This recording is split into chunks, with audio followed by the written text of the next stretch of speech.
Fix-sheltered workshops għal persuni b'diżabilità organizzati mill-Korporazzjoni tax-Xogħol u t-Taħriġ qed jieħdu sehem 88 persuna b'diżabilità intellettwali.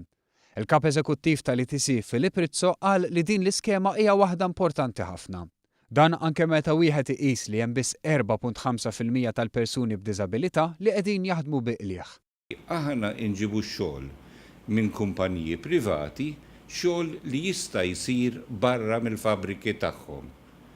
Hemm diversi tipi ta' xogħol li jistgħu jagħmlu u aħna bdejna l-ewwel training scheme, sheltered training, li huwa fl-imtarfa.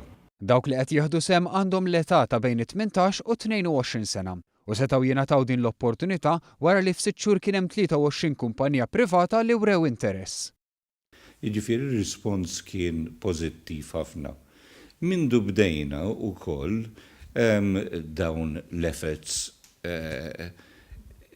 qed insibu wkoll illi s-settur privat qed iżid in-numri ta' persuni li jaħdmu ta' persuni b'diżabilità li jaħdmu fil-miftuħ, jiġifieri open employment. Filip Rizzo tkellem b'sodisfazzjon dwar ir-rispons tal-ġenituri.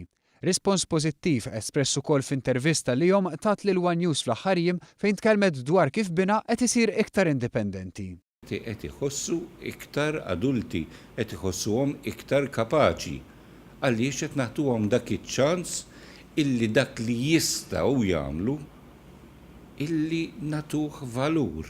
Fuq kollox Rizzo spjega kif din mhijiex l-uniku skema li għandha lan tgħin lil persuni b'diżabilità jidħlu fid-dinja tax-xogħol. Aħna għandna grupp ta' nies fejn inlestuhom għad-dinja vera tax-xogħol, nagħlmuhom kif imorru bil-karozza tal-linja biex jieħdu impjeg ta' veru.